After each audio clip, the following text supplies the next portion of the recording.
Brian, we've just watched Liverpool win the Merseyside derby. It wasn't vintage Liverpool, it wasn't a classic Merseyside derby, but maybe with the current state of the two clubs, that wasn't surprising. No, and before the match, with Everton discovering that Burnley had won the game and put them into the bottom three, obviously had some effect. I don't think it had any effect on the actual tactical setup which Everton put out on the pitch. I'm sure that was worked on during the week by Frank Lampard and his coach and staff and the team. But it was a massive game for both clubs, for obviously different reasons, and the result was Everton no favour at all. For Liverpool, it was vital that they won, with Manchester City winning yesterday and extending the lead to 4 points. But I think Liverpool deserved to win the game on possession. I feel that Everton probably feel a bit hard done by on some of the incidents where they counter-attacked and Anthony Gordon was fouled around the penalty area or in the penalty area on two occasions. Well, one, the referee decided there was a dive and gave him a yellow card. Another one, with Matip in the second half, the referee decided it wasn't a foul. I think that was debatable. I felt the referee got it right, but I could understand if Everton felt hard done by on it. And they counter-attacked quite well. The Corey had that chance in the first half. When they were down 1-0, the second half they got another good chance with Dali Ali worked his way in along the end line and went for the cutback towards Iwobi that Robertson came across and intercepted only a yard or two off the goal line. So they had their chances, Everton, before Liverpool got the second goal and even before Liverpool got the first goal. But, you know, when you're under that much pressure and Liverpool have so many good attacking players and great options on the bench, it's very, very hard to keep them out for so long. And that's what ultimately happened. Once Liverpool put on those two substitutions, they'd already increased the tempo, I felt, of the game, but Origi and Diaz coming on gave them a bit more presence and also a lot more distraction for the Everton back four in the box, and Origi obviously had a huge involvement in both Liverpool goals. And as a manager, that much must give Jurgen Klopp huge comfort when he looks at that bench in a game like that that's really scrappy, hard fought. While Liverpool were getting more and more on top, as you say, by upping the speed of the game. Like Diaz and Origi both made a massive impression when they came on. Origi with the goal and with the pre-assist, but Diaz just with the energy he brings to the place. Yeah, like Diaz, I think, I think if Klopp was asked tomorrow what his best front three is, he wouldn't want to answer the question. But I think if the Champions League final was on Tuesday or Wednesday night, I think Diaz would start with Mane and Salah, which would inch Jota out of the team. Origi would be probably sixth choice if Firmino was fit. But what was required today was certainly more attacking players to upset the Everton defence. And he was able to sacrifice a midfield player. The system is almost always 4-3-3. He was able to take out one of the midfield players, Keita, and put on an extra attacker and change one. The attackers, he ends up with four out-and-out attacking players. And Origi has a bit of physical presence that none of the others had. And those, I'm sure the manager does look at it and say, but even when he's picking the subs, I'm sure he can look at it and say, who do I go for today? Do I include Origi in the subs bench? Do I include Minamino in the sub? It's Firmino on the bench, and it's a great way for him to be. And they've built it up to this stage over the last few years, where Firmino has become less important. But for 4 years it was Salah, Firmino, and Mane, that show. But now, by very careful and well thought out recruitment, they've added extra quality to that bench and effectiveness as well.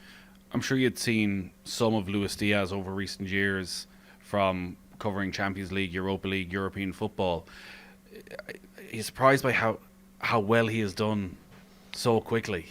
Yeah, I mean, I think the standout moment that caught people's attention was a couple of years ago. He scored a great goal, an individual goal against Manchester City. They lost the game 3 or 4-1, but it was an outstanding goal where he dribbled from that left wide position, going infield, cutting across the Manchester City defence and buried it in the far corner. Now, I think that caught a lot of people's attention. I'm sure it caught a lot of the bigger clubs' attention as well.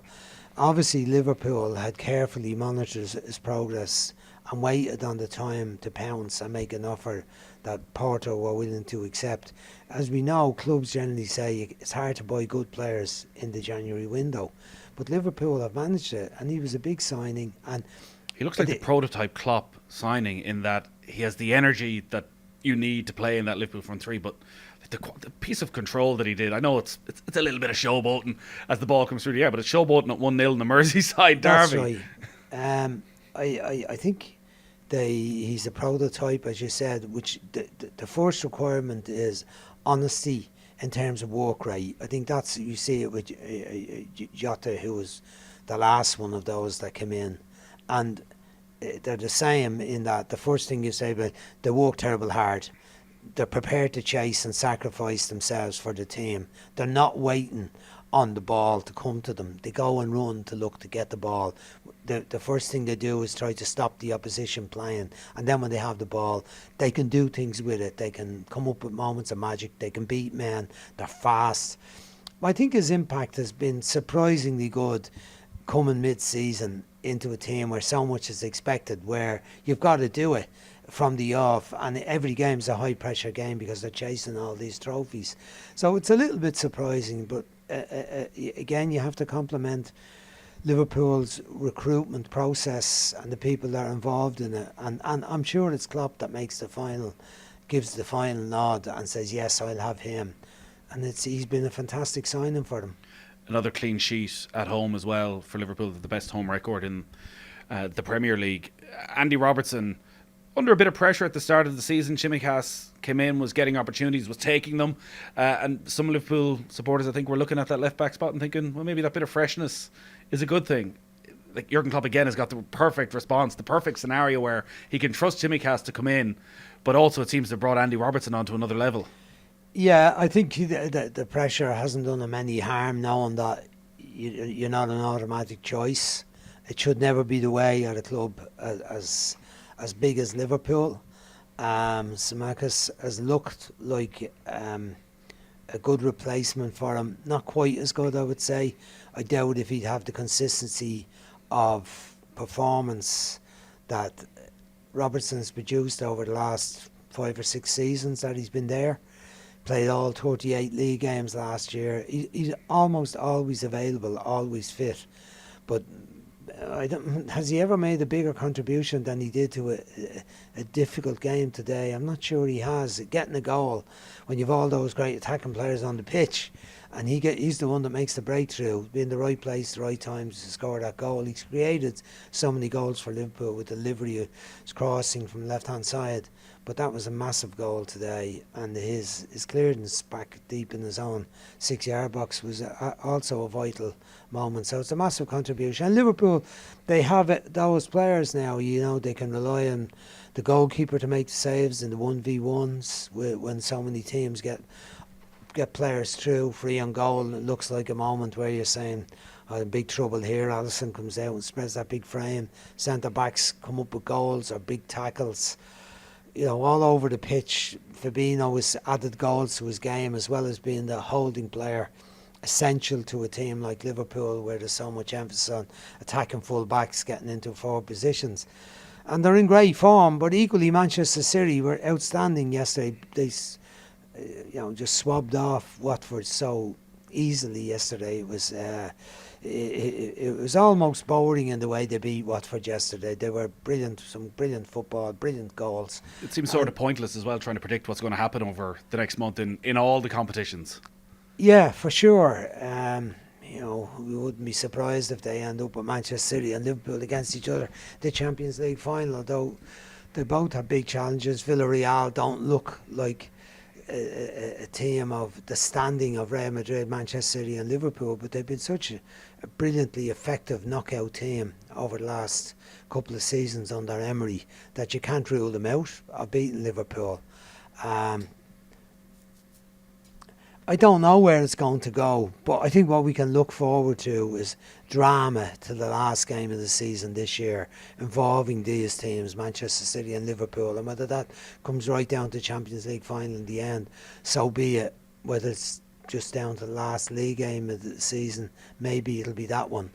But they are two outstanding teams, and I think, you know, I think Liverpool have one trophy under their belt. The most important trophy for them now, out of the three that remains, I would feel it's actually the Champions League. Above the Premier League? I think so. I think that would give them, you know, bigger bragging rights in the European sense, in the world sense, if they won the Champions League again. But I don't think they'll settle for that. I think they will be aiming to try and win the league. But that it's not in their control. You said that to me earlier. They can't. They've got to do their own stuff and hope that someone else does them the favour. That could happen, but they are in control of the Champions League one themselves, because, you know, they can win 3 matches and win the Champions League. The FA Cup, they've got Chelsea in the final. I think the Premier League will be the hardest one for them to win, because there's obviously 5 games. And they can't do anything about Manchester City's position, whereas the others, they're in control themselves. It might get plenty of drama down the bottom as well. So Everton knew coming in, they were in the bottom 3. Burnley got their victory. They had 2 good results coming into this game, Everton, and then, you know, they're not rolling over. Their heads aren't down. Like, they stuck together for an hour of that game. Not even for an hour. They stuck together for the full 90 minutes. But their away record is shocking. They've got Chelsea at home next week. How do you see the final month of the scrap at the bottom going? Well, Burnley have a bit of momentum, surprisingly so. I mean, they did something that I think 90% of people that watch football closely would say, don't do that. Don't get rid of Sean Dyche. He's there 9-10 years. He knows how to do it. He's seen it all before. He's very reliable, very steady. He knows the players, all that. And then they get rid of him. And I think it's Mike Jackson's the lad running the team. He steps up from the underage teams, and they've suddenly got 7 points. It's quite startling, really, what they've done. A big win today to beat Wolves, who are not an easy team to beat. Good win against Southampton. Draw Leicester in the 2 game. So they're obviously on a little bit of a roll. I would look at Everton's squad and say they've this better squad of players. Games-wise, I think it's quite even between them in terms of games. It's very hard to tell at this time of the season, in that ordinarily we'd say Chelsea next week is a very tough game. Yeah. But it does feel as though Chelsea in the league this season, there's their biggest game is the FA Cup final. So, you know, but they also needed to stay in the Champions League position, which I think today's result was very important, even though they didn't play very well, the late goal by Pulisic.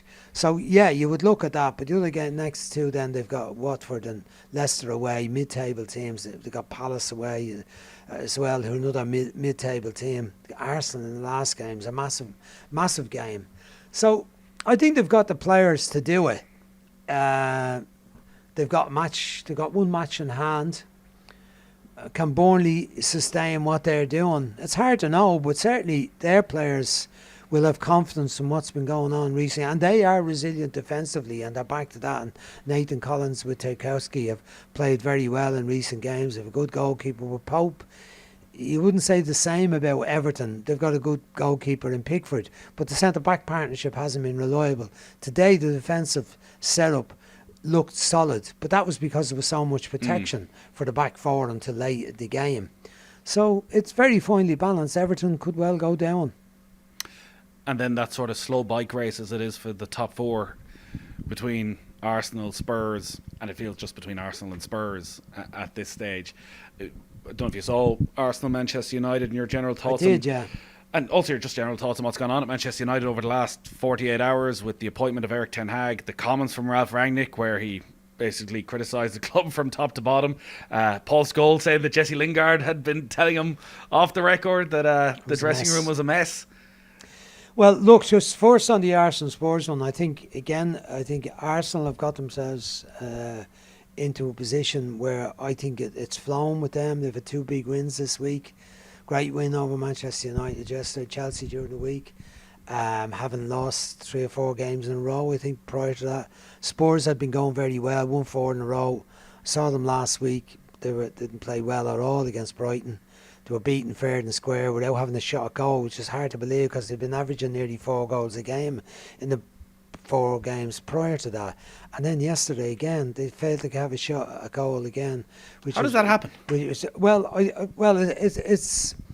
It's involves a few things. I mean, obviously the opposition are looking at you saying, well, we go and play Spurs and play an open attacking game and leave ourselves open to counter-attack, and Harry Kane and Son and Kulusevski will cut us apart. But if we play a bit tighter and more cautious in the midfield area, don't allow Spurs. And that's what Brighton did. They lined up really, really well. Graham Potter put a great plan in place, and they were the better team in the match and deserved to win. And yesterday, the same thing happened. Spurs couldn't get a goal. Brentford played very well. Brentford were the better team, I felt, overall in the match. So I think, it's going to be very, very difficult for Spurs. They've still got their home game with Arsenal to go, but unless they can do their stuff in the next three games, that won't matter. So I think Arsenal are favourites for that position as far as I'm concerned. Manchester United think, look, there's so much talk about it, so much has been written about it. I don't have a huge amount to add to what people have heard and read, other than to say it's extraordinary that they've got themselves into this position, Manchester United, with all the spending on players. It looked pre-season, you remember they finished second last year, a long, long way behind Manchester City, but nonetheless they finished second in the table. They added players who you would have thought were going to make a difference. Varane, much vaunted centre back from Real Madrid. Sancho, who had been exceptionally good in Germany and Bundesliga. They paid a lot of money for him. And you're kind of looking at those players going, who was the third one? There was the one... Ronaldo. Ronaldo, of course. So Ronaldo, and you're looking and saying, they've got to be better. But in fact, they've been worse this season. And it is extraordinary. And it's hard to believe they've got to where they've gone the last 3 games, and they were so woeful against Liverpool during the week. I didn't think they were woeful yesterday. I thought defensively they were poor. Both teams were poor in the first half, particularly so. But they did show a bit of fight about them, and Ronaldo got them a great goal. It's hard to see long term him sticking around. Radnick said that the team, I think he said the team needed heart surgery. But the team does need major surgery. It needs a change in that attitude. All I've been reading around Ten Hag has been very interesting about his work and his style of work and his way of trying to get a team to function properly. But it also, what come across to me is that he's not someone that looks or that gets instant change in the performance of the team and the players. And that'll be interesting if that's the case in Manchester United, whether people have the patience. Well, that is the most interesting part of this, because everyone on the outset always talks about patience and says, yes, this can be a 3, 4, 5 year plan. But if we're at Christmas and there's no great improvement, patience won't last very long at a club like Manchester United. No, because of all those people, or well, some of the people, you mentioned Scholes, but there are other people out there that have big voices and big microphones and a big audience, and they have an awful lot to say. And because they previously played for Manchester United, they seem to have a huge influence, and the people inside seem to be quite weak in terms of what's been said outside that affects them. If he does have the power, if he does have total control of transfers, of who stays and who goes, of style of football, week 1, what should he do? Who are the players who you would look at that you think have got to go, and who are the couple of guys you've seen either Premier League or around Europe who you think could come in and really transform Manchester United? Well, the players, in some would agree that some of that has been made easy for him, in the likes of Matip, Cavani, his time will be up. Ronaldo, that decision might be out of his hands as well.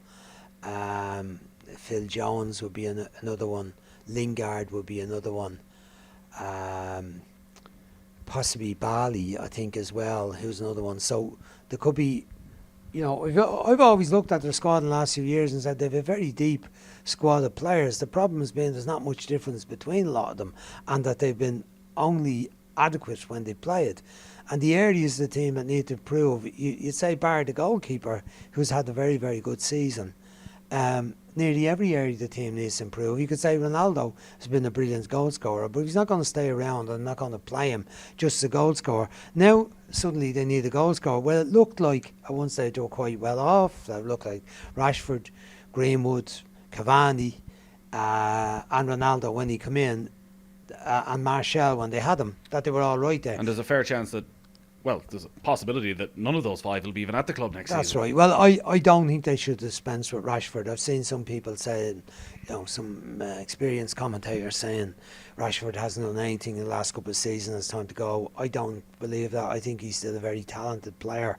He's lost his way on the pitch, I believe, for some reason. He's been part of a club and part of a team that has not performed, and he's been one of the ones he's not had a settled position, and he has kind of floundered while those around him have floundered. So he's one that I think they should keep.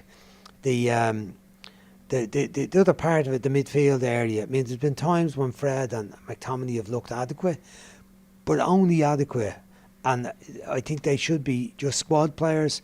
They need better players. I felt Matic his legs have been gone for a couple of years, and I didn't think that he was good enough in there. So I think that position, they definitely need someone for there for the centre half. It looks like they need a centre half as well. I mean, Real Madrid don't make that many mistakes in letting fellas out. There's very rarely fellas go out of Real Madrid and they're brilliant for other teams. So it looks like there was a reason why they were prepared to let Varane get out, and he got out. It doesn't look like the partnership with him and Harry Kane or Harry Maguire and Lindelof is going to work out. So but look, I can say these things, but it's up to the manager that's coming in, and I presume Rangnick is going to fill him totally. All we said about clubs buying players and finding out after they signed them that they weren't the right players. It's a strange thing as a manager. You can often look at players playing against you for opposition teams. They do very well. And that's why I often say clubs make mistakes judging players playing against their own club. They should make decisions about them playing against other teams, not their own team. And clubs make loads of mistakes in signing players. I mentioned Liverpool earlier. They haven't made an awful lot of big mistakes, Liverpool and players, in recent years. Manchester United have made lots and lots of mistakes. But the players they sign, they've got to suit the manager. He is the one that has to have the biggest say. I think you were trying to say that earlier, will he have the power? Me saying, well, I think they should sign Harry Kane because they need a centre forward, or they should sign Declan Rice because he's a great midfield player. It's irrelevant. It's up to the manager that's coming in, with the help of the people that know. It's a much different league than the league he's operating in. Really, they've only got to finish, ahead of PSV. There's not much other opposition to them in the Dutch league. Feyenoord to a degree. Some of the other smaller clubs give it a bit of a go now and again, but they have the choice of the players there. Some of the players he's not going to sign Haller. Haller was ineffective in the Premier League. He's been brilliant for Ajax, centre forward. We sign Anthony maybe. There's talks of him signing some of the midfield players. Some of the young midfield players have been very impressive for Ajax. I'm not sure they're going to change Manchester United. The players that went to Spain didn't make a huge difference in Spain when they left Ajax. So I think those signings, it's not going to be easy for them to get the right players.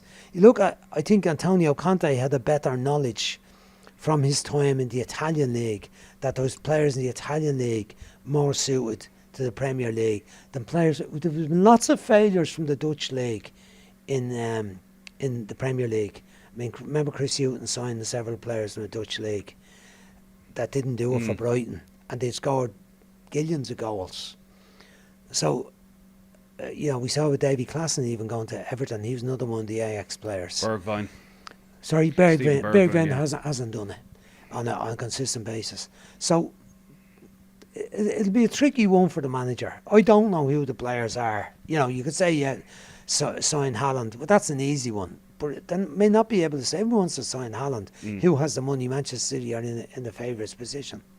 I don't know is the answer to that, but I'm sure that's why they have the scouting network. They got rid of Jim Lawler went this week. He was chief scout, great fella, but I'd heard his power had been eroded in recent years too, and there'll be a new setup in around that as well. And you'd hope better decision making, but they've got to get. Well, I suppose there'll be so many coming in the next time that they've got to get some of them right. But they will last year. I think Sancho will be a player for them. Varane will be a steady player for them. The Ronaldo one, the longer term, is he going to be there? Is he not? It's hard to know at this stage. He's had a good season scoring goals, but in terms of the style of the team, it's affected the style. I think it's affected the morale of the team as well. Fernandes got to get his act together. He's a better player than what he's shown this year, but he's got to get his act together in terms of his overall behaviour and attitude and so on. Like, he's far away from captaincy material in the way he behaves. He's a leader in terms of his ability at times, but he's not been that this season. I think he was affected by Ronaldo. I don't think it was good for him. I think he was better without Ronaldo. Ronaldo took the shine off his brilliance from the previous season, I think. So yeah, it's going to be a lot of change. It'll be an interesting time, but I think it's more interesting Manchester City and Liverpool because of their quality and consistency. But Manchester United is such a huge club with a huge tradition that so many people want to talk about it. Great stuff as always, Brian. Thank you, Nathan. Thanks a lot.